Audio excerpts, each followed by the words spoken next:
Assalamualaikum warahmatullahi wabarakatuh. Kami dari kelompok 3 akan mempresentasikan tentang tujuan dan fungsi konseling haji dan umroh. Yang pertama, nama saya Ainun Nuzaimah dan dua teman saya yaitu Clarissa Andianawati dan yang ketiga adalah Novita Dwi Andriani. Nah, untuk yang pertama saya akan membahas tentang definisi bimbingan dan konseling haji dan umroh. Nah, untuk yang bimbingan berasal dari bahasa Inggris yaitu guidance atau to guide. To guide berarti memiliki arti yaitu memberikan pengarahan atau petunjuk. Nah, untuk yang konseling atau konsul, to konsul memiliki arti yaitu menasihati, menganjurkan kepada seseorang atau individu. Nah, untuk yang pengertian dari bimbingan dan konseling dari Jumhur dan Muhammad Surya, yaitu bimbingan dan konseling merupakan suatu proses pemberian bantuan kepada individu dalam menyelesaikan permasalahan yang dihadapinya, yaitu permasalahan tentang self-acceptance. Untuk self-acceptance yaitu kemampuan untuk menerima dirinya, dan self-understanding yaitu kemampuan untuk memahami dirinya, dan sedangkan self-realization yaitu kemampuan untuk merealisasikan dirinya, dan self-direction yaitu kemampuan untuk mengarahkan dirinya. Nah, kemampuan tersebut digunakan untuk mengembangkan potensi yang dimilikinya dalam menyesuaikan diri dengan lingkungan ataupun masyarakat. Nah, dalam arti ini, dalam konseling haji dan umroh, yaitu memiliki arti pemberian bantuan kepada individu atau kelompok dalam menyelesaikan permasalahan yang dihadapi calon jemaah haji atau umroh ketika akan melakukan proses ibadah haji atau umroh, untuk menyesuaikan diri di tanah suci, tentang proses ibadah, dan lain-lain. Nah, selanjutnya akan disampaikan tujuan dari konseling haji dan umroh akan disampaikan oleh Mbak Clarissa Andianawati. Baik, selanjutnya saya Clarissa akan menjelaskan tentang fungsi konseling haji dan umroh. Fungsi dari konseling haji dan umroh yaitu tentunya kita membantu para jamaah haji untuk membantu masalah-masalah yang sedang dihadapinya, seperti kecemasan, kekhawatiran yang tinggi, atau ketakutan. Nah, tugas kita yaitu membantu untuk menstabilkan diri mereka, para jamaah haji, karena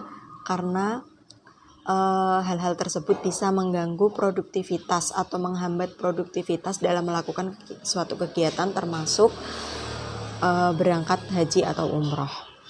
Selain itu ada juga KPIH. KPIH bertugas yaitu membimbing para jamaah haji dalam melaksanakan ibadah haji secara teratur dan secara benar. Nah, di situ kita sebagai konselor atau konseling haji umroh, kita bisa ikut andil dalam kegiatan tersebut. Terima kasih. Baik, di sini saya akan menjelaskan tentang tujuan konseling haji dan umroh. Tujuan konseling haji itu sendiri yaitu kita mengurangi kecemasan yang dialami oleh calon jemaah haji dan umroh kita itu sendiri.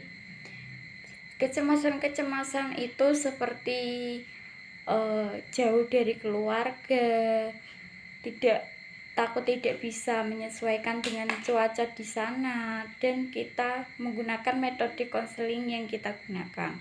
Yang kedua yaitu memberikan informasi mengenai tata cara pelaksanaan haji yang sesuai dan benar, mulai dari rukun haji sampai wajib haji. Nambahi jawaban dari Mbak Clarissa yaitu tentang dari tujuan konseling haji dan umroh. Nah, tujuan dari konseling haji dan umroh yaitu membantu calon jemaah haji atau umroh dalam menyelesaikan permasalahan yang dihadapi. Nah, seperti yang disampaikan Mbak Clarissa tentang kecemasan. Nah, kecemasan yang dihadapi oleh calon jemaah haji atau umroh yang disebabkan oleh beberapa faktor. Nah, untuk selanjutnya yaitu nambahi dari Mbak Novita yaitu tentang fungsi dari konseling haji dan umroh. Nah, fungsi dari konseling kan ada 7. Nah, yang pertama yaitu tentang fungsi preventif, yang kedua yaitu fungsi adaptasi, yang ketiga yaitu fungsi penyesuaian, yang keempat adalah fungsi fasilitasi, yang kelima adalah fungsi pemeliharaan, Dan yang keenam adalah fungsi penyaluran, yang ketujuh adalah fungsi pemahaman. Nah, untuk yang pertama yaitu tentang fungsi preventif.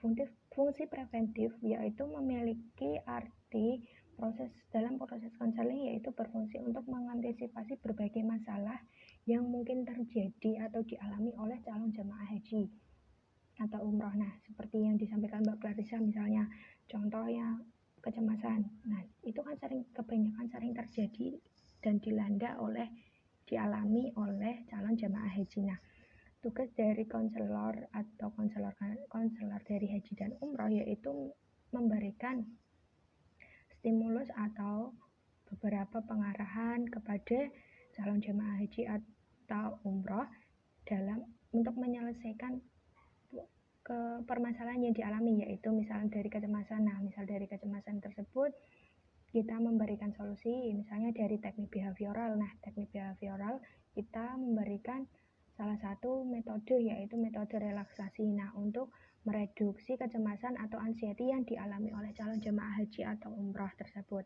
Nah, untuk yang kedua yaitu fungsi adaptasi. Nah, fungsi adaptasi yaitu berfungsi untuk memberikan bantuan kepada calon jemaah haji atau umroh dalam menyesuaikan diri dengan berbagai situasi yang ada di tanah suci. Nah, yang ketiga yaitu fungsi penyesuaian. Nah, fungsi penyesuaian yaitu hampir sama dengan fungsi adaptasi, yaitu berfungsi untuk membantu calon jemaah haji atau umroh dalam menyesuaikan diri dengan lingkungan. Nah, karena berhubung lingkungan atau kondisi yang ada di Indonesia dengan di tanah suci atau Arab Saudi kan berbeda. Nah, di sana tugas dari konselor agama atau konselor haji dan umroh yaitu memberikan bantuan tentang pengarahan atau tentang beberapa tips ataupun hal-hal yang berguna untuk membantu calon jamaah haji dan umroh dalam beradaptasi dan menyesuaikan diri di sana. Nah, untuk yang keempat yaitu fungsi fasilitasi. Nah, fungsi fasilitasi di sini memberikan fungsi yaitu memberikan kemudahan kepada calon jamaah haji atau umroh dalam mencapai tujuan yang diinginkan. Nah, dalam arti ini yaitu memberikan kemudahan calon haji dan umroh dalam misalnya dalam menyanyikan hal-hal yang berkaitan dengan tata cara atau ibadah haji dan umroh kepada konselor haji dan umroh. Nah, di sini tugasnya yaitu memberikan pengetahuan. Nah, bagaimana tentang tata cara ibadah haji dan umroh yang benar. Nah, bagaimana tentang apa saja yang harus dilakukan di sana. Nah, karena kebanyakan calon haji dan umroh itu memiliki tujuannya yaitu menjadi haji yang mabrur. Nah, seperti itu. Nah, yang kelima yaitu tentang fungsi pemeliharaan. Pemeliharaan di sini berfungsi untuk membantu calon jemaah haji atau umroh dalam mempertahankan tujuannya. Apa yang menjadi tujuannya? Nah, tujuannya tersebut kan menjadi haji atau umrohnya mabrur. Nah, dalam hal ini fungsinya dari konseling haji dan umroh adalah memberikan beberapa arahan kepada calon jemaah haji dan umroh ketika sudah pulang dari tanah suci dan kembali ke Indonesia bisa mempertahankan tentang perilakunya yang menjadi lebih baik, tentang menanamkan hal-hal kebaikan yang di lingkungan sekitar dan yang lain-lain. Nah, untuk yang terakhir yaitu tentang fungsi pemahaman. Nah, fungsi pemahaman yaitu memiliki arti di mana konselor membantu calon jemaah haji atau umroh dalam memahami kemampuan diri atau potensi yang dimilikinya, sehingga potensi atau kemampuan tersebut bisa dimanfaatkan ketika melakukan ibadah haji atau umroh. Nah, misal contohnya yaitu mengetahui kemampuan diri. Nah, kemampuan diri itu misalnya tentang mengukur kemampuan diri saya itu bisa dari segi kesehatan, bisa dari kemampuannya bisa beribadah yang lebih. Nah, itu misalnya kita memiliki kemampuan yang kita tahu tentang kondisi kita sendiri gitu. Nah, misalnya kondisi kita benar-benar fit dan mampu, kita bisa melaksanakan ibadah yang bisa sunnah yang bisa dilakukan di tanah suci ketika melakukan ibadah haji atau umrah. Nah, seperti itu. Nah, cukup sekian presentasi dari kelompok kami, kurang lebihnya mohon maaf. Apabila ada kesalahan kata atau tutur kata yang salah dalam menyampaikan materi atau pemahaman yang kurang, cukup sekian dari kami. Wassalamualaikum.